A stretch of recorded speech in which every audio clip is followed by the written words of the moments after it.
Now, the purpose of government is to serve the people. That's the only thing that's ever guided me. Lincoln's words meant so much: of, for, and by who? The people. And I think those who represent the people are obligated to work together for that purpose. I've tried to do that throughout my entire career, in public service as well as my term as mayor. And I acknowledge that some of my actions may have appeared contrary to that purpose, and people haven't agreed with them all times, nor should they.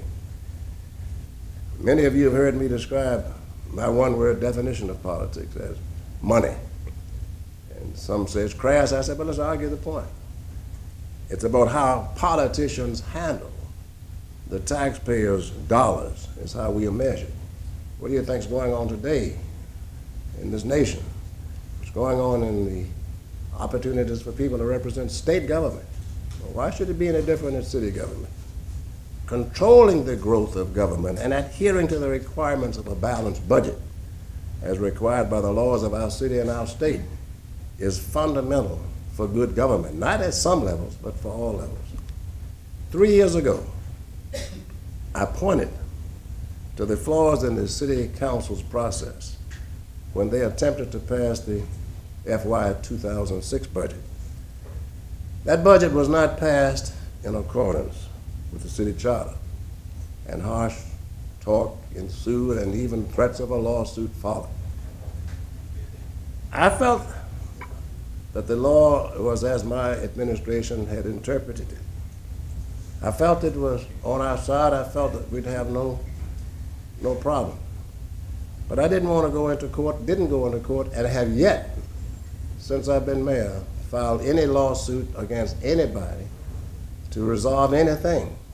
I've always felt it was something we should work together and save taxpayers' dollars. I offered amendments, though, at that time, to which the council agreed, and the matter was settled without us having to go to court. It was not painless, because my administration had to fill a $14 million shortfall in the budget. While extremely difficult, I kept my word and delivered on a balanced budget, hallmark of my political life. Virginia still hailed, and Richmond still looked upon. But unfortunately, some of the lessons from 2005 have already been forgotten by the City Council just 3 years later. They have again delivered a budget that is out of balance, this time by $2.1 million, due to Council's failure to complete its assigned task by May the 31st, as required by Section 6.11 of the City Charter. The administration's proposed FY 2009 general fund budget automatically becomes the law. First, a few important key points should be made clear. What we're speaking about applies to the general fund operations budget. The CIP budget appears to be in balance, but there are some questions. The approved tax rate of $1.20 will remain in effect as is the law. That's not a part of the budget. That's a separate ordinance creating a tax reduction. That stays. I'll soon introduce amendments to balance the budget according to the new tax rate. Why? Because the tax rate took revenues away. We'll have to find out how we balance the budget in that regard. The $5 million for ADA improvements for Richmond Public Schools will remain as intended. That's not a part of the operation budget. Section 6.11 of the City Charter clearly defines both the deadline to approve a balanced budget as well as the remedy for an unbalanced budget. And I want to read that for the general public. Not later than the 31st day of May in each year, the council shall adopt the budget, the appropriation ordinances, and such ordinances providing for additional revenue as may be necessary to put the budget in balance.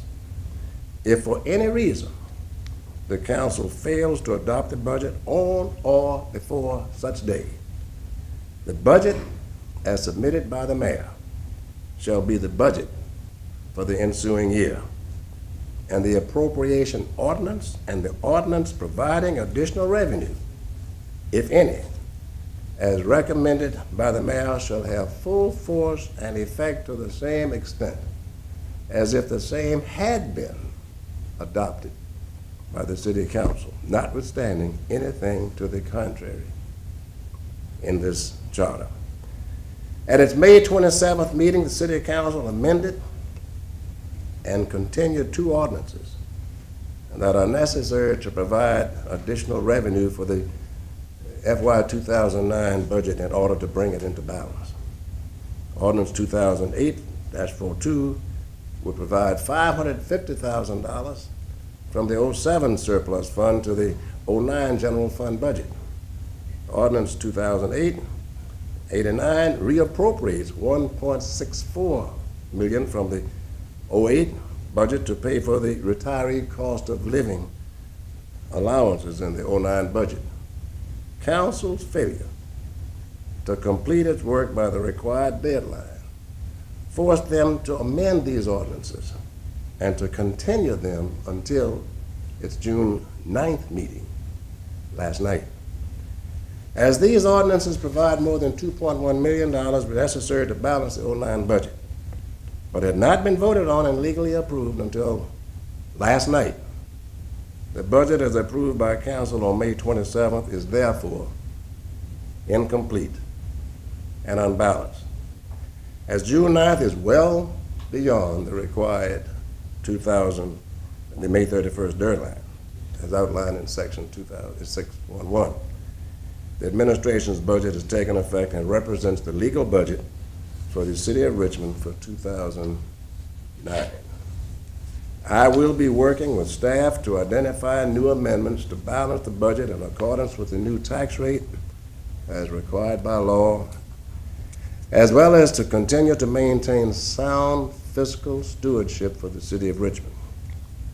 It saddens me that council's most important task, indeed their paramount responsibility, to balance the budget on time, once again, fail not only to meet its required obligations, but also, in my judgment, fail the people they represent. Thus, my comments on the budget. Thank you very much.